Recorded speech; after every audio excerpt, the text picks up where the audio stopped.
কুসুমের চোখের সামনে ওর বরের বিয়ে হয়ে যাওয়ার এই কষ্ট আর সহ্য করতে না পেরে এবার এক পর্যায়ে দীপালি স্বেচ্ছায় ঈশানের কাছে মুখ খুলতে বাধ্য হলো। হ্যাঁ বন্ধুরা, ভিডিওতে লাইক দিয়ে দেখতে থাকুন। যে মুহূর্তে কিনা একদিন দীপালি আয়ুষের বিয়ের আগের দিন রাতে অঝরে কাঁদতে থাকে গার্ডেনে বসে, ঠিক সেই সময়ই ঈশান গিয়ে দীপালিকে বলতে থাকে যে কী ব্যাপার দীপালি, বেশি তুমি এরকম করে কাঁদছো কেন, বলো তো কী হয়েছে।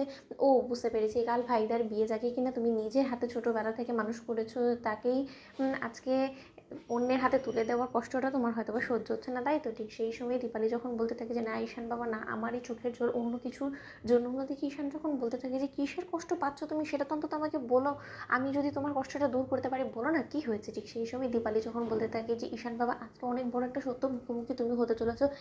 হতে পারে যে তুমি আমাকে ভুল বুঝতে পারো, কিন্তু তার সত্ত্বেও আমার দেয়ালে পিঠ থেকে গিয়েছে। আচ্ছা ঈশান বাবা, তুমি তো খুব ভালো করেই জানো যে তোমাদের জাদুকর ওর বুক ফাটবে তবুও মুখ ফাটবে না, এবং ও মুখ ফুটে কোনো দিনও নিজের জন্য কিচ্ছু চাইবে না। ও সম্পূর্ণরূপে অন্যের জন্য নিঃস্বার্থভাবে করে গিয়েছে, কিন্তু এর প্রতিদিনে ভাগ্য আজকে ওকে এমন এক পর্যায়ে নিয়ে চলে এসেছে যে যেখান থেকে ওর হয়তো বা আর পিছপা হওয়া সম্ভব না, এবং সেখানে হয়তো বা দাঁড়িয়ে ও নিজের জন্য কোনো কিছু চাইতেও পারবে না। কিন্তু আমি তো ওর পিসি, বলতে পারো ও মায়ের জায়গায় আমি, এবং আমি নিজের মেয়ের, নিজের সন্তানের এত বড় একটা কষ্ট কী করে সহ্য করতে পারি বলো তো। অন্যদিকে ঈশান বলতে থাকে যে জাদুঘরে কী হয়েছে বলো না, আমি যদি কোনো মতে এর সুরাহা করতে পারি। অন্যদিকে দীপালি যখন বলতে থাকে যে ঈশান বাবা, সেদিন তোমার মনে আছে যে শ্যুটের দিন আয়ুষ বাবা এবং কুসুমের বিয়েটা হয়েছিল, এবং সেই বিয়েটাকে কুসুম আজ অবধি সত্য বলে ভেবে নিয়ে আয়ুষ বাবাকে নিজের স্বামী হিসেবে গ্রহণ করে নিয়েছে, এবং তার নামে ও প্রতিনিয়ত সব মাথায় সিঁদুর পরে এবং হাতে নোয়া বাঁধানো পড়ে, এবং এতে করেই আয়ুষ বাবা প্রতিবার সমস্ত বিপদ আপদ থেকে রক্ষা পেয়েছে। তুমি বিশ্বাস করো, আমি ওকে অনেকবার বলেছিলাম যে ওই নোয়া বাঁধানো খুলে ফেলতে এবং আয়ুষ বাবার সমস্ত চিহ্ন মুছে ফেলতে, কিন্তু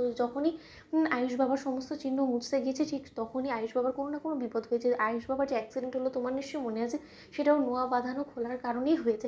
তাহলে নিশ্চয়ই তুমিও বুঝতে পারছো যে ঈশ্বর ওদেরকে একে অপরের জন্য বানিয়েছে, যেটা হয়তো বা ওরা একে অপরের জন্য এখনো পর্যন্ত ফিল করে না। কিন্তু আমি তো বুঝতে পারছি যে ওই মেঘা ম্যাডামের সঙ্গে যদি একবার আয়ুষ বাবার বিয়েটা হয়েছে, তাহলে আয়ুষ বাবা চিরকালের জন্য মেঘা ম্যাডামের হয়ে যাবে, এবং পরবর্তীতে থেকে যাবে কি আমার ওই কুসুমটা। তাহলে কুসুমের জীবনটা কী হবে বলো তো, ও তো কোনোভাবেই অন্য কারো হতে পারবে না। অন্যদিকে ঈশান যখন বলতে থাকে যে দীপালি পিসি, তার মানে তুমি কি বলতে চাইছো যে জাদুকর ভাই তাকে ভালোবাসে, এবং সেই জিনিসটা আমি অনেকবার নিজেও লক্ষ্য করেছি, কিন্তু এই ব্যাপারটা যে এতটা সিরিয়াস হয়ে গেছে সেটা তো আমিও জানি না। অন্যদিকে আয়ুষ যখন কিনা সেখানে নেশাগ্রস্ত অবস্থায় বাড়ি ফিরে আসে, ঠিক সেই সময় ঈশান বলতে থাকে যে ভাইরা, তুই তোর বিয়ের আগের দিন এরকম করে রাতে তুই ড্রাঙ্ক হয়ে ফিরেছিস, মা যদি দেখে ফেলে তাহলে কী হবে, তুই ভেবে দেখেছিস। অন্যদিকে আয়ুষ যখন বলতে থাকে যে আমি এই সমস্ত কিছু না করে কী বা করবো বলতো, কারণ আমি তো স্বেচ্ছায় বিয়েটা করতে চাইছি না, আমি শুধুমাত্র মায়ের মন রক্ষার খাতিরে বিয়েটার জন্য রাজি হয়েছি, কিন্তু আমার যে আজও মনে সায় দিচ্ছে না মেঘাকে নিজের স্ত্রী হিসেবে গ্রহণ করতে, নিজের জীবনসঙ্গীও দূরে থাকতো। বন্ধুরা লাইক এবং শেয়ার করো, সাবস্ক্রাইব করো।